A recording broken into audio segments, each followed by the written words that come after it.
topik yang menarik. So, tanpa membuang masa lagi, apa kata kita memperkenalkan dua orang tetamu kita pada hari ini. Selalunya kita invite wanita saja ya, wanita-wanita luar biasa. Tapi pada hari ini kita ada seorang lelaki juga. Jadi, kita ada Dr. Guan dan juga Dr. Lee bersama kami untuk membincangkan topik yang pertama iaitu mengenai pigmentasi. Yes. Apa khabar Dr. Lee dan juga Dr. Guan? Hai. Yes, mereka daripada Bella Clinic. Yes.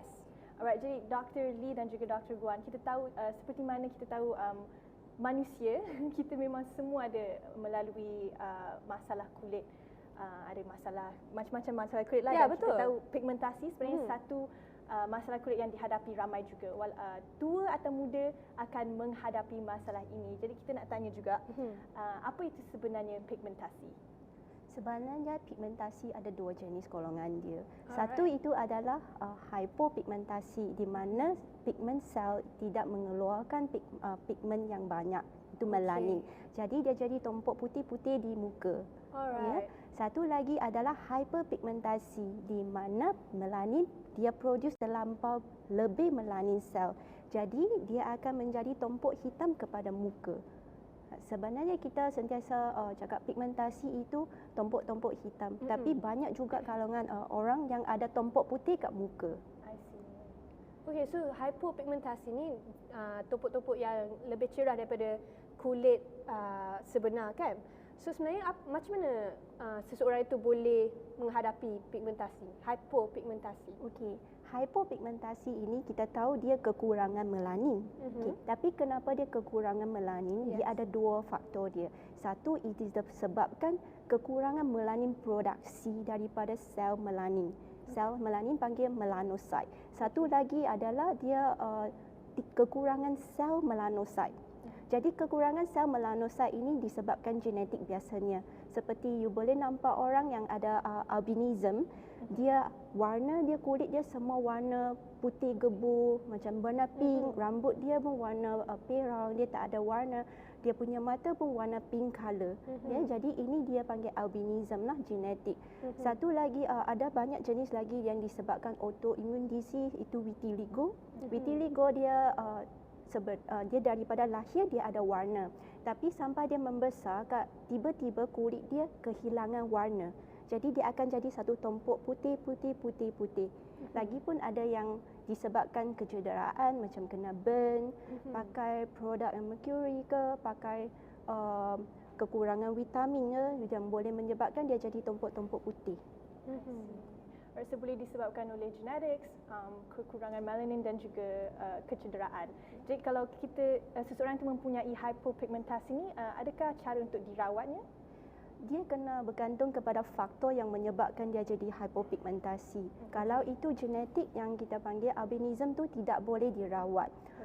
Vitiligo dia kadang-kadang dia boleh dirawat, kadang-kadang dia tidak boleh dirawat. Tapi kita boleh kurangkan dia punya progres dia dengan ubat steroid. I see. Ya. Jadi kalau yang seperti yang kena kecederaan, yang lepas burn dia jadi hypopigmentasi, kita panggil dia sebagai post-inflammatory hypopigmentasi. Itu kalau dirawat di peringkat awal dia boleh dirawat. Jenis rawatan apa yang akan diberikan kepada inflammatory hypopigmentasi itu? Kalau post-inflammatory hyperpigmentasi, dia kena bergantung kepada dia akan sembuh sendiri juga. Mungkin dalam masa 6 bulan sampai ke 9 bulan atau bertahun-tahun. Tapi kadang-kadang dia akan menjadi kekal, permanent. Tidak boleh disembuh. Jadi kalau kamu ada masalah ini, kamu boleh consider tentang macam Rejuven injection. Rejuven healer ini dia adalah polynucleotide. Di mana polynucleotide ini diekstrak daripada sperm cell ikan salmon. Ya, jadi kita injek dalam kulit, dia tolong proses regenerasi dengan pemulihan kulit. Okey, tapi ambil masa lah ya? Ya, dia of course dia mesti ambil masa. Jadi dia kena tengok kepada keadaan kulit, lepas tu dia kena ulang rawatan juga. Okey. So berapa kerap perlu dia pergi untuk rawatan tu? Kalau untuk biasanya Rejuven healer dia 1 bulan 1 kali, sekurang-kurang untuk 3 sesi ke atas. Jadi dia punya efek you akan nampak kulit kamu dia bukan jadi soft sahaja, dia boleh memulihkan kamu punya structure dia. I see. Okey, so sebenarnya kan ada banyak produk di pasaran seperti produk-produk orang panggil timbang kilo, produk yang mengandungi ubat untuk sebagai contoh memutihkan tone kulit. So apakah sebenarnya kesan sampingan yang akan dapat daripada produk-produk ni? Sebenarnya produk begini tidak boleh dipakai di muka untuk satu masa yang panjang. Dan dia tidak sepatutnya boleh didapati dalam produk begini. Sebab semua timbang kilo ini mungkin dia ada mercury, mungkin dia ada hydroquinone ataupun ada steroid. So semua ubat ini dia adalah memerlukan preskripsi doktor. Ya. Jadi kalau dia didapati di dalam produk, dia dikategori sebagai racun. Ya. Jadi produk begini kalau pakai dalam jangka masa yang panjang, dia boleh menyebabkan hyperpigmentasi, jadi tompok hitam, boleh menyebabkan hypopigmentasi juga. Lepas tu dia boleh menipiskan kulit. Jadi kalau kulit sudah cedera, dia sangat-sangat susah untuk dirawat. Dia tidak boleh dirawat sepenuhnya, kita cuma boleh memperbaiki keadaan kulit itu supaya tidak nampak begitu gelap ataupun nampak begitu cedera. Okay, so sebenarnya kalau nak guna produk-produk ni semua kena ada apa tadi? Prescription daripada doktor lah ya. Okay, so rasa nak dengar lagi perkongsian daripada Dr. Guan dan juga Dr. Lee. Tetapi kami akan berehat sebentar dan kami akan kembali lagi selepas ini dalam program Bual Bicara Hawa Inspirasi Wanita Masa Kini, Wanita Luar Biasa. Wanita Masa Kini, Wanita Luar Biasa. Kita teruskan perbincangan kita bersama Dr. Guan dan Dr. Lee di studio kita hari ini. Kita sedang membincangkan tentang pigmentasi dan sebentar tadi kita sudah membincangkan tentang hypopigmentasi di mana ia merupakan tumpuk putih atau tumpuk yang lebih cerah daripada kulit wajah kita sendiri. Jadi sekarang mungkin Dr. Guan boleh terangkan apa itu hyperpigmentasi pula. Okay, so tadi kita dah cakap pasal hypopigmentasi. Basically untuk pigment ni semua orang kita ada dari 20-an, 30-an, 40-an sampai tua pun kita akan ada masalah pigment. So untuk hyperpigmentasi ni, hyper tu maksudnya banyak lah. So hyperpigmentasi maksudnya badan tu keluar pigment yang berlebihan. So untuk hyperpigmentasi, macam mana kita nak tahu jenis apa tu, kita boleh classify dia jadi kita panggil permanent ataupun temporary punya pigment. So kalau untuk permanent punya hyperpigmentasi, contohnya macam jeragat, ada yang sementara punya pigmentasi, contohnya lepas kita ada jerawat, kita picit dia jadi pigment, yang tu kita panggil temporary punya pigment. Ataupun kena matahari sunburn, yang tu pun kira sejenis pigment yang sementara. Yes. Alright. So kita tahu sebenarnya ada beberapa punca atau faktor-faktor yang menyebabkan kita boleh dapatkan pigmentasi ni. So sebenarnya apakah faktor-faktor yang menyebabkan hyperpigmentasi ni? Okey, dekat Malaysia yang paling common punya punca is cuaca, matahari, UV light lah. Yang UV light ni dia kena kulit kita. Kalau kita tak ada sunblock, dia direct contact dengan kulit kita, dia terlampau panas, badan kita akan respon. Dia macam nak melindung kulit kita, so dia keluarkan pigment untuk protectkan kita. That's why kalau lepas cakap kita main pantai, holiday, lepas tu balik dalam beberapa bulan nanti kita dah tak expose dengan matahari, dia dah okey. That's why pigment tu dia akan jatuh. Okey, kalau cakap yang punca lain macam salah produk sama, tadi kita ada cakap lah yang untuk contohnya guna mercury. Okey, mercury tu macam mana dia jadikan hyperpigmentasi. Basically mercury itu dia kira heavy metal.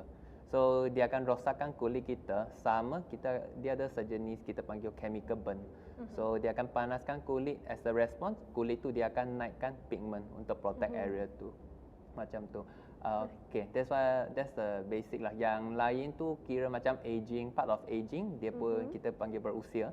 Dia akan ada pigment. That's why yang orang semakin tua akan nampak dia punya tompok semakin banyak, termasuk jeragat ke sunspot tu semua part of the hyperpigmentasi. Alright. So tadi kan Syah, untuk hypo kita boleh rawat juga. Kalau untuk hyperpigmentasi ni ada tak cara-cara rawatan dia? Walaupun untuk yang aging tu tadi, kalau untuk sekiranya sunburn tu, saya tahu through time dia akan heal by itself. Tapi kalau untuk aging ni, ataupun yang daripada Genetik. So macam mana? Boleh dirawat ke macam mana? Okey, untuk genetik punya hyperpigmentasi usually biasanya lepas kita buat rawatan, dia ada risiko dia akan datang balik lagi. Maksudnya kita panggil recurrence lah. Okey, kalau yang untuk reversible punya contohnya sunburn, yang penting untuk masalah hyperpigmentasi is kita cari punca hyperpigmentasi itu. Okey. Kalau matahari yang buatkan kita dapat hyperpigmentasi, kita elakkan matahari ataupun pakai sunscreen, guna payung physical block tu. Okey, kalau yang produk punya masalah, then kita elakkan produk. Cari produk mana yang ada masalah, then kita elakkan produk tu. Okey, tapi itu lebih kepada macam preventing daripada dapat pigmentasi ni lah, dan a cure. Ya, so sebab itulah kita kena jaga betul kulit kita. Semoga kita supaya kita tak dapat pigmentasi ni, so tak payahlah kita nak try untuk dirawatkan. Exactly, yes.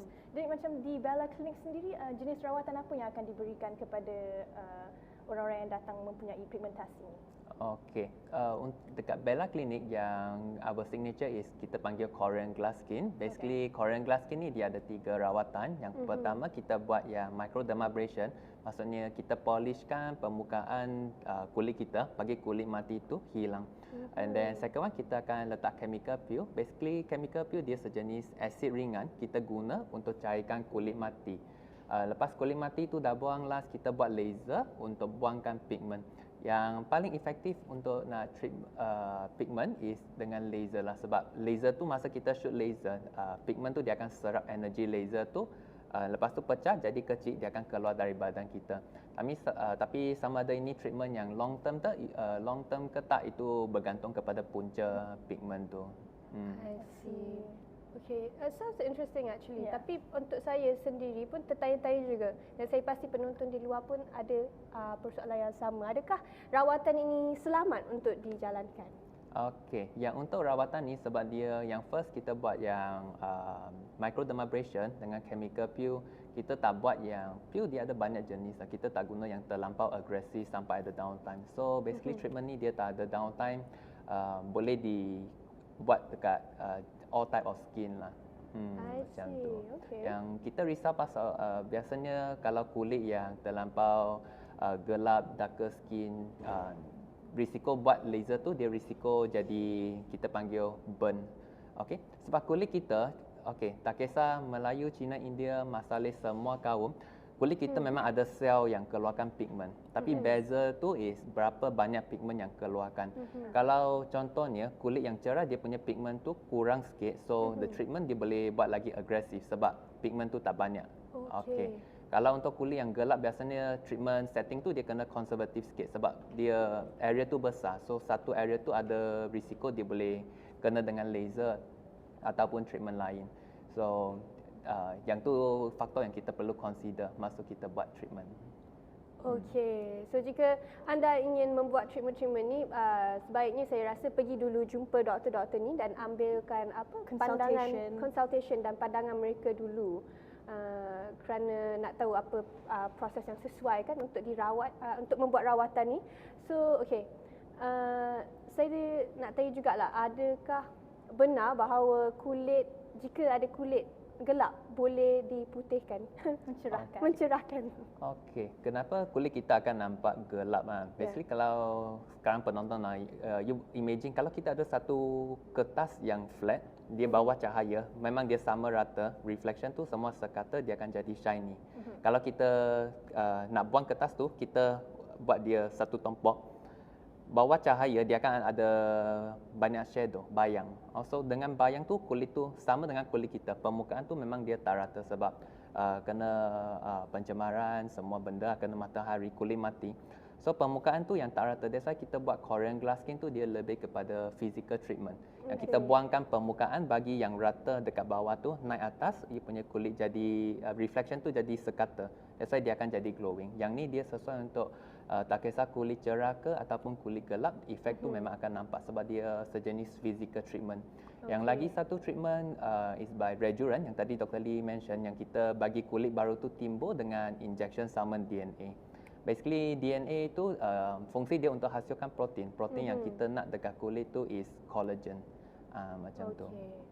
see. Okay, very interesting to know about kita punya kulit sendiri kan. Yes. Daripada dalam kita nak rawat untuk jadi lebih berseri di luar. Jadi kita akan sambung lagi perbincangan kita selepas ini. Ada topik yang seterusnya. Yes, tapi kita akan berehat seketika dan kembali selepas ini dalam program Bual Bicara Hawa, inspirasi wanita masa kini, wanita luar biasa. Yes, dan kami masih lagi dalam studio bersama Dr. Guan dan juga Dr. Lee. Jika tadi kita dah membincangkan tentang pigmentasi, sekarang kita nak membincangkan tentang penjagaan kulit yang sihat pula. So, yes, apa kata kita nak tanya kepada Dr. Guan dahulu ya. Sebab kita tahu di Malaysia ni ada pelbagai jenis kulit. Ada kulit kering, kulit berminyak, kulit macam-macam lah kan Syusha kan. So, apakah sebenarnya jenis kulit muka yang ada di Malaysia ni? Terutama, yes. Okay, so sebelum kita start, kita kena tahu apa jenis kulit yang kita ada lah. Biasanya kulit tu ada 4 jenis. One is kita panggil berminyak ataupun kering, oily or dry. Another one is resistant dengan sensitive. So empat ni dia boleh campur-campur. Ada orang yang ingat dia ada muka resistant tapi berminyak, dia ingat is a mixed type kulit yang jenis mix lah. Tapi sebenarnya dia jenis yang resistant. So dia pakai produk, tak pakai produk, guna buku sabun cuci muka, dia tak terlampau kering. Tu jenis yang resistant. Kalau nak cakap kulit yang berminyak, dia tak semestinya yang kulit sensitif, dia tak semestinya kulit berminyak. Orang yang kulit kering boleh juga dia ada kulit yang sensitif. Contohnya dia tak pakai produk pun dia akan naik jerawat. So dekat Malaysia biasanya kita panggil berminyak dengan sensitif. Sebab cuaca dengan apa yang kita makan semua dia ada peranan masing-masing yang affect kita punya kulit. Macam tu. So ada macam-macam jenis kulit yang seperti kita tahu tadi. Tapi macam mana kita nak tahu for sure kita punya jenis kulit ini jenis kulit macam mana? Biasanya dari our daily aktiviti harian, kita tengok saya pakai produk sikit-sikit dia dah naik, dah break out satu muka, dan biasanya kita nak cakap 100% unless kita pergi buat test. Kalau tak nak just direct macam tu, kita buat judgement tu daripada you punya daily activity, apa yang trigger you punya skincare produk, macam mana you guna semua tu, dan apa efek dekat kulit. Dan kita roughly tahu mana yang kita towards treatment tu. Macam tu. Okay, so kita nak tanya pula kepada Dr. Lee. Adakah ada sesetengah orang berpendapat lah bahawa kalau kita basuh muka banyak kali, lebih dari 2 kali lah mungkin satu hari tu boleh membuatkan muka menjadi kering. So macam kalau saya sendiri pun dalam masa satu hari tu, kalau saya bekerja dan pakai makeup, saya akan basuh muka 3 kali sehari. Satu bila pagi bangun, and then satu untuk basuh makeup, and then satu sebelum tidur. So pada pendapat, apa pandangan Dr. Dila tentang perkara ini? Jadi kalau kita biasanya, kalau rutin yang biasa, orang yang tidak makeup, kita basuh muka pagi dengan malam lah. Pagi bangun pagi dengan malam sebelum tidur. Tapi kalau orang yang bermakeup ke, atau you pergi bersenaman ke, lepas gym ke, lepas swimming ke, semua ada chemical kat muka. Ya, kamu berpeluh. Jadi kamu perlu dalam pertengahan itu kamu perlu cuci muka lagi 1 kali. Kenapa kita tidak sarankan penonton, semua orang untuk cuci muka banyak kali? Sebab kulit kita dia perlukan minyak juga. Ya, kita tak boleh fully control supaya muka kita tidak berminyak. Dia akan ada satu refleks kepada kita punya otak. Dia akan keluar satu impulse untuk merangsang kita punya sebum production. Dia merangsang dia keluar lagi banyak minyak. Jadi muka kalau you basuh dia, you masukkan minyak. Tapi dalam kulit itu dia jadi kering, dia akan keluarkan minyak yang lagi banyak. Dia akan jadi clog, dia akan jadi jerawat juga. I see. Okay, so sekiranya orang tu dia memerlukan untuk membasuh muka banyak kali lah dalam masa sehari tu, mungkin sebab kerja ke ataupun exercise and everything, right? So ada tak produk yang boleh membantu dalam proses ni? Maksudnya macam untuk menahankan minyak tu ke? Jadi kalau seseorang yang perlu cuci muka dengan banyak kali, setiap kali kamu cuci muka, you mesti kena pakai balik pelembap. Moisturizer. Yes, kita panggil dia moisturizer ya.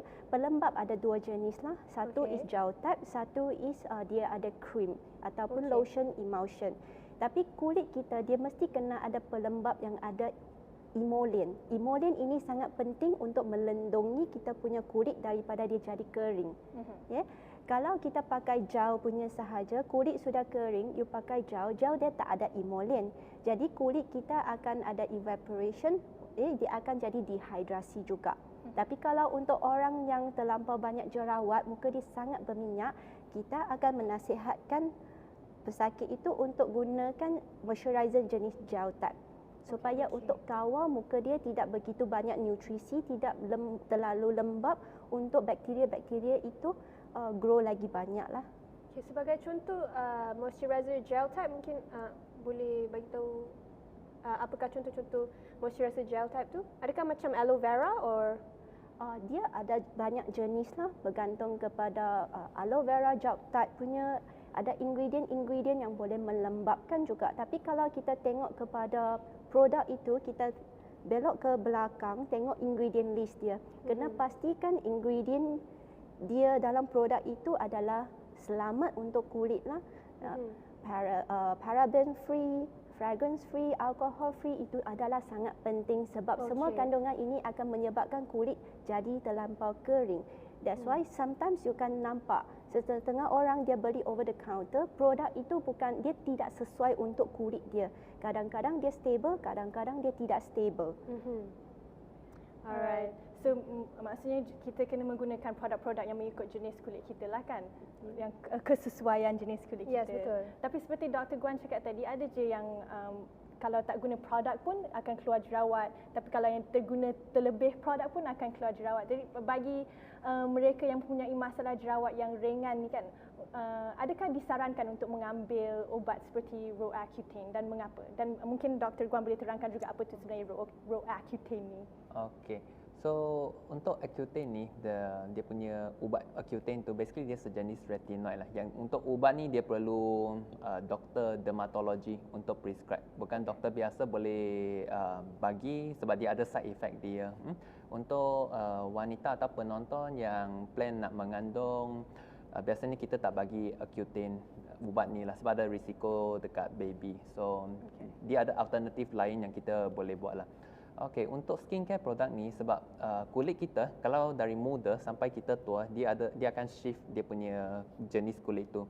Awal-awal tu kulit kita biasanya jenis yang berminyak, tapi kita semakin berusia dia punya kita panggil sel tu dia akan semakin degenerate. Masa dia degenerate tu kulit akan semakin kering.